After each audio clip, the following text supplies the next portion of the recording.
Kembali lagi di playlist belajar Tailwind CSS teman-teman. Kali ini kita masuk ke episode kelima. Kita akan bahas mengenai utility dasar bagian kedua. Ya, setelah sebelumnya kita sudah bahas beberapa utility-utility yang sering digunakan di dalam Tailwind. Kita akan lanjutkan kembali membahas beberapa utility berikutnya. Utility yang akan kita bahas adalah background dan border, rounding dan shadow, serta efek dan juga filter. Ya, langsung aja teman-teman kita buka kembali hasil yang sudah kita buat dari video sebelumnya.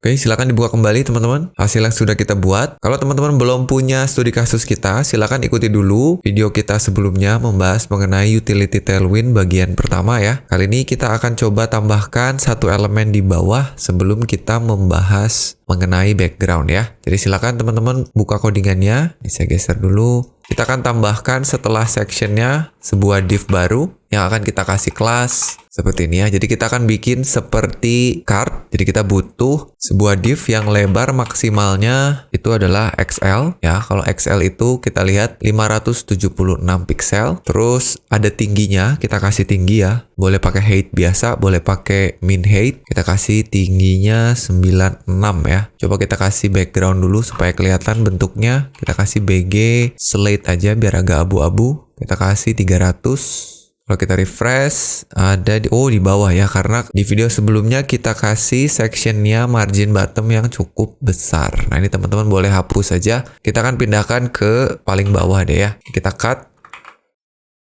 Kita bikin div di paling bawah aja. Div yang kelasnya tadi ya, MB96. Jadi sekarang ada di paling bawah. Nah, kita butuh yang ini. Kita udah punya kotak lebarnya XL, tingginya 96. Tinggal kita kasih margin auto ya, MX auto supaya dia ke tengah. Nah, sebelum kita masuk membahas mengenai background, di video sebelumnya ada satu hal yang terlewat untuk saya sampaikan, yaitu kita membahas mengenai arbitrary value atau nilai sembarang yang bisa kita kasih ke sebuah kelas yang sudah ditentukan oleh Tailwind-nya. Ya, contohnya ini H96, BG Slate 300, MB96. Ini adalah kelas-kelas yang sudah ditentukan oleh Tailwind. Kalau kita misalkan tidak sesuai dengan kelas-kelasnya, itu kan di video yang lalu kita bisa tambahkan kelas kita sendiri ya, teman-teman ya, di bagian config-nya di sini. Nih, kalau ada spacing yang nggak sesuai, kalian bikin sendiri. Kalau ada warna yang tidak sesuai, kalian bikin sendiri. Masukkan ke dalam config. Nah, tapi kalau misalnya nilai yang kalian gunakan itu hanya akan kalian gunakan sekali aja, itu kayaknya kalau kita bikin di config agak merepotkan ya. Jadi kita harus buka config dulu, isi config-nya. Kita bisa langsung kasih aja nilai yang sembarang tadi ke dalam kelasnya. Contoh paling simple, kalau kita mau kasih margin top aja ya. Kita mau kasih margin top MT untuk kotak ini sehingga jarak di atasnya lebar ya. Misalnya kita kasih margin topnya 10 misalnya.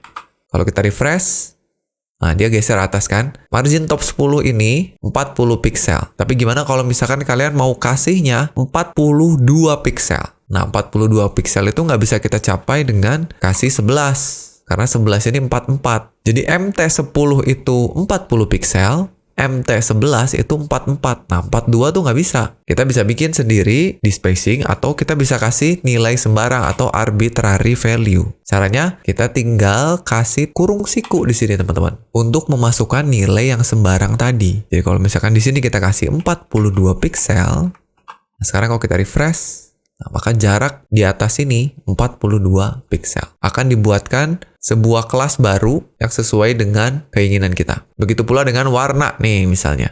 Kalian pengen punya warna kalian sendiri, cukup kasih kurung siku ya, terus masukkan aja nilai hexa kalian sendiri. Misalkan bada 55. Jadi kalau kita refresh, kotaknya warna backgroundnya sudah sesuai dengan keinginan. Ya, ini namanya arbitrary value, nilai yang bisa kalian sisipkan langsung ke dalam kelasnya. Kalau kelas-kelas Tailwind tidak cukup. Oke, sekarang saya mau kasih gambar untuk backgroundnya. Nah, untuk gambar itu kita bisa langsung kasih menggunakan inline style aja, teman-teman ya. Kita bisa kasih style, lalu kita tulis di sini background image. Lalu kita tulis URL-nya. Ini biar gampang, saya mau ambil langsung dari sebuah layanan yang namanya Unsplash aja ya, teman-teman ya. Biar saya nggak perlu punya gambarnya. Kita ambil aja URL-nya https, lalu source.unsplash.com. Lalu slash kita mau dimensinya berapa. Ya mungkin saya kasih dimensi yang cukup besar. Misalnya 1000 kali 600 Kalian bisa tulis begini. Nanti akan dicarikan gambar yang sangat random sesuai dengan dimensinya. Tapi kalau misalkan kalian mau dapetin gambar sesuai dengan sebuah kategori tertentu, kalian boleh tambahkan tanda tanya di sini. Misalnya komputer. Nah, nanti akan dicarikan gambar random, tapi yang temanya komputer dengan dimensi ini. Ya, jadi gampang banget ya. Sip, kita udah punya sebuah kotak, ukurannya segini, warna backgroundnya hijau. Kita kasih di depan warna background tadi sebuah gambar yang kita ambil dari Unsplash. Oke, sekarang yang akan kita bahas apa dulu nih? Coba teman-teman buka kembali dokumentasi Tailwind-nya. Oke, silakan dibuka tailwindcss.com, kita masuk ke docs lagi. Sekarang kita ke bagian background ya. Scroll sampai ketemu background. Ini dia. Kita udah bahas di video sebelumnya ada background color sama background clip ya. Supaya background kita ngeklip atau beririsan dengan tulisan. Nah, sekarang kita coba lihat nih. Beberapa aja ya. Karena ini penggunaannya sama dengan CSS biasa. Untuk yang background attachment. Nah, ini bagaimana background kita itu menempel ke elemennya. Untuk mengendalikan bagaimana gambar kita ketika kita lakukan scroll. Mau nempel kemana? Apakah nempel ke elemennya atau nempel ke viewport? Ada 3 yang bisa kita kasih, ada fix, lokal, dan scroll. Oke, coba sekarang kita kembali ke codingannya lagi. Supaya kita punya sesuatu untuk di-scroll, gimana kalau kita kasih paragraf di dalam div-nya? Ya, teman-teman boleh kasih paragraf. Kasih aja tulisan yang cukup banyak ya. Kita kasih lorem. Lalu kita kasih 200, supaya ada 200 kata. Nah, ini dia. Terus kita coba perbesar tulisannya dan kasih padding dikit. Sekarang kita kasih kelas, paddingnya 5, ya supaya nggak terlalu nempel. Terus kita kasih hurufnya agak besar. Teks 2XL. Nah, ceritanya begini. Jadi kita punya kotak, udah dikasih background, di depannya ada tulisan. Nah, tulisannya kebetulan ini bablas kan, dia nggak muat. Kalau kita scroll jadinya seperti ini. Kalau kita pengen bikin si tulisannya itu ada di dalam kotaknya, kita bisa kasih div-nya itu overflow ya teman-teman ya. Overflow-nya itu bisa hidden. Jadi kalau kita kasih overflow hidden, nanti dia ngumpet, teksnya nggak bisa diakses sama sekali. Tapi kalau mau bisa diakses, kita bisa kasih overflow-nya scroll. Nah, jadi sekarang ada tuh. Kita bisa scroll tulisannya. Tapi ini scrollnya ada di horizontal dan juga vertikal. Kalau kita pengen yang ada di vertikal aja, kita bisa kasih overflow Y. Gini. Jadi yang bawahnya nggak ada. Nah, ini perilakunya backgroundnya diem di sini, ada scrollnya. Nah, sekarang kita akan coba 3 perilaku dari background attachment tadi. Background attachment yang pertama, itu kita bisa kasih BG scroll. Nah, ini background attachment-nya scroll. Perilakunya sama dengan kalau kita kasih overflow Y scroll. Jadi nggak berubah nih. Kalau misalkan kita kasih yang kedua, ada yang namanya lokal. Nah, kalau kita kasih lokal, lihat nih teman-teman. Kalau kita refresh, kalau kita scroll nih, tulisannya nggak kelihatan ya. Tapi kalau kita scroll, lihat. Dia akan nge-scroll bersamaan dengan gambarnya. Tuh. Jadi kalau lokal, tulisan dan gambar akan nempel. Kalau kita pakai scroll, gambarnya diam, tulisannya gerak. Tuh ya, itu bedanya. Nah, yang terakhir kita bisa pakai fix. Kalau kita kasih fix, wah ini kita refresh dulu deh supaya gambarnya lebih cerah. Nah, kalau kita kasih fix, begitu kita scroll nih kelihatannya sama aja dengan kalau kita kasih BG scroll, tapi bedanya kalau fix nempelnya itu di viewportnya. Jadi kalau kita scrollnya di luar dari kotaknya, seolah-olah parallax nih. Tuh, jadi kalau kita scroll di luarnya begini, tapi kalau kita scroll di dalam begini. Beda dengan kalau kita kasih attachment-nya scroll. Kalau di dalamnya sama seperti ini, tapi kalau di luar ikut bergerak. Ya, itu dia. Itu background attachment. Ya, silakan dicoba-coba aja pakai scroll, pakai lokal, atau pakai fix. Selanjutnya, kita akan coba background size, teman-teman. Kita langsung loncat dulu ke sini ya. Bagaimana cara kita mengatur ukuran dari background terhadap pembungkusnya. Kita coba lagi. Gimana kalau kita bikin elemen baru deh di bawahnya ya. Kita bikin div lagi di sini. Kita kasih kelasnya margin top 32 aja supaya ada jarak ke atas. Terus kita kasih lagi lebarnya sama lah ya. Max W XL. Terus simpan di tengah MX auto. Terus kita kasih tingginya juga sama. Height 96. Silakan kalian kalau mau ubah-ubah nilainya boleh. Dan terakhir kasih warna background. BG. Kalau ini abu-abu deh. Slate.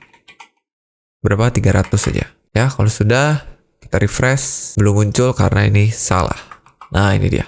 Jadi sudah ada kotaknya. Sekarang kita mau kasih background lagi, tapi kali ini backgroundnya mau saya ambil ya. Mau saya ambil dari gambar, jadi nggak connect ke Unsplash, tapi kita coba download. Buka browser, kita arahkan ke URL-nya source.unsplash.com. Saya mau ukuran gambarnya, ini bebas aja ya teman-teman, boleh berapa kali berapapun. Saya mau ambil 1000 kali 600. Oh ini slash ya, slash. Lalu tanda tanya, misalnya sekarang laptop. Nanti akan dicarikan gambar random seperti ini. Ya, kita download aja. Kita klik kanan, save image as. Lalu kita akan masukkan ke folder belajar Tailwind kita. Kita simpen di folder IMG aja ya. Di sini kita masukin ke IMG. Terus kita kasih nama gambarnya biar gampang, 1 aja gitu. Ini 1.jpg. Oke, kita close lagi. Balik ke sini. Sekarang kita panggil ya. Caranya kita panggil style lagi, terus kita background image URL, langsung kita kasih /image/1.jpg. Defaultnya seperti ini. Secara default gambarnya akan langsung tampil sesuai dengan ukuran aslinya. Jadi kepotong. Kita lihat ke sini dulu. Yang pertama itu BG auto, background size-nya auto. Jadi ini ngasih gambar sesuai default size-nya. Jadi kalau gambarnya ukurannya gede, ya kayak gini. Dia akan nge-crop gitu. Defaultnya adalah BG Auto. Jadi kalau kita kasih di sini BG Auto, ya sama aja. Nggak ada perubahan. Sekarang gimana kalau kita kasih BG Cover? Cover. Nah, kalau BG Cover, dia akan mencari cara agar gambarnya itu memenuhi elemennya. Ya, kalau dari penjelasannya di sini, dia akan melakukan skala ya, baik itu memperbesar ataupun memperkecil background image-nya sampai memenuhi semua background. Jadi penuh gitu cover. Dan yang terakhir ada contain. Kalau contain, itu lihat di sini, dia akan melakukan scale terhadap background sampai gambarnya memenuhi salah satu sisi dari elemennya. Jadi kalau tingginya mentoknya segini ya udah segini. Tidak melakukan crop atau stretch. Kalau cover, itu mungkin aja di stretch dan di crop. Jadi kalau kita refresh, hasilnya seperti ini. Jadi semua kelihatan sampai dengan ada repeat-nya nih. Pokoknya semua gambarnya harus kelihatan. Kalau ada lebih, ini repeat-nya jalan. Itu dia ya. Jadi auto, cover, dan juga contain. Kalau kita nggak mau ada repeat, nah baru kita bisa masuk ke repeat. Background repeat. Kalau nggak ada repeat, kalian cukup tulis di sini BG no repeat. Maka yang di repeat hilang. Kalau mau repeat X aja, bisa repeat Y aja juga bisa. Kalau misalnya kalian pengen posisinya nggak nempel ke atas, kita bisa atur positionnya. Nih, pengen nempelnya kemana? Misalkan pengen nempelnya ke bawah. Berarti kita tulis aja BG bottom. Jadi sekarang dia nempel ke bawah, bagian atas ada sisanya. Kalau pengen di tengah-tengah, kita bisa kasih BG center. Jadi terdistribusi. Atasnya segini kosongnya, bawahnya segini kosongnya. Itu dia ya, position. Jadi kita udah repeat position dan juga size tadi. Silakan untuk yang lainnya bisa kalian cobain sendiri. Ini perilakunya sama dengan background position CSS biasa ya. Selanjutnya kita masuk ke bagian border teman-teman ya. Untuk mengatur batas dari sebuah elemen dengan area di luarnya. Nah kita lihat dulu yang pertama yaitu border radius. Ini untuk memberikan sudut yang tumpul pada sebuah elemen. Ini gampang aja kasihnya rounded. Nanti otomatis semua sudutnya akan tumpul. Tumpulnya nggak terlalu besar. Kalau mau lebih besar lagi, kita bisa kasih MD, LG, XL, 2XL, dan seterusnya. Misalnya kita kasih rounded 2XL. Nah, maka sudutnya akan jauh lebih tumpul. Sebenarnya bisa kita kasih rounded full, jadinya bentuknya seperti ini karena persegi panjang ya, jadi kayak pills ini namanya. Tapi saya mau kasih 2XL aja. Nah, tapi kalau misalkan kalian maunya nggak semua sisi, nah ini juga ada modifiernya. Bisa untuk atas, artinya kiri atas dan kanan atas, ya. Kita bisa kasih top, jadi rounded T, gitu ya. 2 atasnya aja, 2 bawahnya enggak. Kalau mau 2 bawah, ganti jadi B. Nah, ini bawah. Kalau mau satu sisi aja, tinggal sebutin sisinya. Misalkan bottom right, jadi BR. Oh, ini bottom right aja, sisanya enggak ya. Jadi silakan bisa diatur sesuai dengan kebutuhan kalian. Saya pengen ke 4 sisinya. Kita bisa kasih border dengan ketebalan tertentu. Kalau misalkan kita kasih di sininya border, terus kita kasih tebalnya misalnya 4. Nah, maka sekarang di sekelilingnya akan ada ukuran sebesar 4 piksel. Kalau kurang besar, kita bisa kasih saya 8. Oh ya, jadi sekarang ada. Kalau mau kita kasih warna, kita bisa kasih border color. Nih, misalkan kita kasih warna yang lebih gelap ya. Tulis aja border slate. Kalau tadi 300, sekarang kita bikin 500 atau 400. Nah, begini. Jadi ada bordernya. Terus ada stylenya, kita bisa pilih mau garis-garis, titik-titik, atau double. Nah, ini keren ya di Tailwind. Ini ada cara untuk menambahkan divide. Ya, ketika kita mau bikin banyak elemen sekaligus yang ada pembatasnya. Biasanya kita suka repot gitu ya. Kalau bikin elemen seperti ini, kalau kita kasih border right semua, maka yang akhir akan ada bordernya. Tapi dengan divide, nah ini otomatis kiri dan kanannya udah dihilangin tuh. Misalkan divide X, berarti kan border kanan aja dikasih, border left-nya dikasih 0. Gitu. Jadi ini cocok banget kalau kita mau bikin kolom-kolom seperti ini atau baris. Itu pakai divide. Terus ada outline. Nah, kalau ini area di luar border ya, kita bisa kasih outline. Terus ada ring, satu lagi. Nah, kalau ring ini seolah-olah kita ngasih box shadow. Nah, silakan teman-teman boleh coba. Perilakunya sama kayak border, bisa dikasih tebal, bisa dikasih warna. Next, kita akan masuk ke bagian efek, teman-teman. Nah, di efek, itu yang paling pertama ada box shadow. Kita bisa kasih bayangan ke sebuah elemen. Ya, kasih shadow aja untuk defaultnya, bisa kasih small, medium, large, dan seterusnya. Ini contoh hasilnya. Misalnya saya mau kasih elemen saya ini shadow yang agak besar, jadi LG. Jadi di sekitarnya sekarang udah ada bayangan. Coba bordernya kita hilangin dulu deh ya. Bordernya kita hilangin supaya bayangannya terlihat tuh. Oke, kalau kurang besar kita kasih XL. Kita refresh kalau nggak muncul. Nah, sekarang udah ada tuh bayangannya. Kita juga bisa kasih warna ya. Kalau misalkan warna abu-abu defaultnya ini tidak kalian suka, kita bisa kasih warna dengan cara memberikan box shadow color. Tinggal kasih shadow, lalu warnanya mau apa. Misalnya kita kasih shadow warna biru deh ya. Shadow teal 300. Nah, seperti ini. Oh, terlalu besar. 100. Ya, atau biar sama dengan warna backgroundnya, kita kasih slate agak tebal 300. Jadi seperti ini ya. Oke, silakan diatur aja agar sesuai dengan keinginan kalian. Saya kasih 500 seperti ini. Ini pasti shadow bakalan sering banget kita pakai. Selanjutnya itu ada opacity untuk ngasih efek transparansi pada elemen kita. Ya, jadi satu elemen mau dibikin transparan, kita tinggal kasih opacity. Terus mau transparansinya berapa persen. Kalau misalkan kita kasih 10%, maka akan transparan banget. Ya, semakin besar nilainya, transparansinya semakin kecil ya, atau elemennya semakin solid. Misalnya kita kasih 90, berarti cuma transparan sedikit aja. Tuh, untuk opacity. Selanjutnya ada lagi mix blend mode. Nah, ini menarik karena kita bisa kasih efek menggabungkan warna antara warna elemen dengan backgroundnya. Nah, kalau teman-teman lihat sekarang kita punya gambar sebagai background. Di depannya kita belum punya elemen apa-apa. Oke, coba kita kasih opacity-nya normal lagi ya. Saya hapus opacity.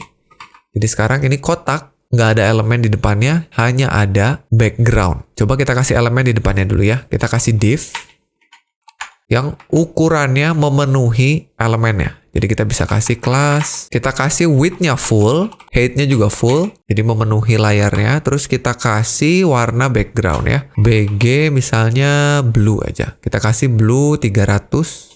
Nah, jadi sekarang kotaknya itu sudah memenuhi elemennya, tapi sekarang dia jadi kotak ya. Padahal di pembungkusnya itu sudah ada border radiusnya. Nah, ini bablas. Kalau kalian pengen si kotak yang ada di dalamnya juga ngikutin pembungkusnya, kalian bisa kasih overflow di sini.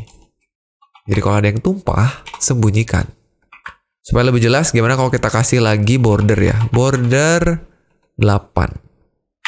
Nah, jadi sebetulnya ada bordernya nih. Nggak apa ya, kita bikin gini aja. Udah, jadi gambarnya nggak kelihatan, ketutup di belakang. Sekarang kita mau gabungin antara background dan foregroundnya atau elemen di depannya. Ini seolah-olah seperti kita ngasih plastik mika gitu ya ke depan makalah kita lah. Kan itu warna covernya berubah. Nah, sekarang tinggal kita kasih di elemennya mix, blend, multiply.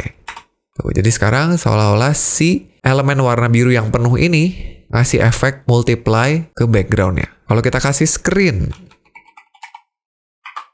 kita refresh, hasilnya kayak gini. Oke, buat yang seneng mainan Photoshop pasti udah kenal lah dengan macam-macam blending option seperti ini. Overlay, hasilnya seperti ini. Darken, hasilnya seperti ini ya. Jadi kita bisa kasih efek-efek seperti ini. elemen di depannya ngeblend dengan backgroundnya. Nah, itu yang pertama. Yang kedua, itu ada juga background blend mode. Ini hal yang sama persis, tapi bukan dari elemen ke background, tapi ini khusus dari background image, dia ngeblend ke background color. Yang ini. Kita coba ya. Sekarang kita matikan dulu yang elemen di depannya. Boleh dikomentari seperti ini. Sekarang lihat, kita punya background image dan background color. Nah, kalau kita mau ngeblendnya dua hal ini, kita kasihnya di pembungkusnya di sini. Jadi caranya BG blend. Nah, tinggal diganti misalnya mau apa? Multiply. Sekarang ini menggabungkan antara background image dengan background color. Screen. Lihat ya, kalau misalkan kita ganti warna backgroundnya. Jadi red misalnya ya. Oh, jadi seperti ini. Kita ganti jadi overlay. Refresh. Nah, ini hasilnya. Jadi kalau kalian mau gabungin antara gambar dan warna background seperti ini. Kalau misalkan kita mau gabungin dengan elemen di depannya, bisa juga. Jadi ini nyampurnya 3. Warna biru di depan, background image, dan background color. Tuh, silakan. Kalau misalkan memang kebutuhannya menggunakan blending mode, silakan gunakan. Dan kategori terakhir yang akan kita bahas adalah mengenai filter. Nah, kalau ini untuk ngasih efek ke sebuah elemen ya. Bisa blur, brightness, kontras, dan lain sebagainya. Kita coba. Coba kita hilangin dulu semua blending mode-nya supaya normal lagi. Atau kita hilangin juga ininya deh, elemen di depannya. Sudah, balik ke sini. Kita ganti jadi slate lagi. Sekarang kita mau kasih efek ke semua elemen ini. Semuanya, satu elemen. Kita tinggal kasih sebuah kelas yang namanya misalnya blur. Nih, kita kasih blur. Langsung dia berubah begini. Kalau kita kasih small, blurnya sedikit aja. Nanti ini akan seru banget ketika kita gabungkan dengan pseudo class ya di video berikutnya. Misalnya kita kasih di sini hover, blur, none. Nah, ini ketika kursornya kita masukin ke sini, blurnya hilang. Nah, tapi itu nanti kita bahas lebih lanjut di pseudo class. Semakin besar blurnya, semakin pusing dilihatnya ya. Jadi hati-hati pakainya. Ini kalau mau blur, kita juga bisa atur brightness-nya. Saya mau nambah brightness. Gambarnya kurang terang. Kasih aja brightness di atas 100. Misalnya 105. Kalau 100 tuh normal. Lebih kecil dari 100 semakin gelap. Lebih besar dari 100 semakin terang. Jadi kalau 105, gambarnya tambah terang. 110, gambarnya tambah terang lagi. Kalau misalkan kita ganti jadi yang cukup ekstrim, 150 misalnya, tuh tambah terang lagi. Ya, silakan dicoba lagi untuk yang kontras, drop shadow, grayscale, dan lain sebagainya. Nah, yang saya mau bahas satu lagi adalah backdrop. Nah, ini ketika kita mau ngasih mirip seperti blending modes tadi ke elemen di belakangnya. Kita coba ya. Ini harus kita munculkan lagi berarti elemen di depannya. Kita coba hapus dulu brightness-nya, biarin normal lagi, seperti ini. Sekarang kita bikin div lagi di dalamnya. Kita bikin div, width-nya kecil aja.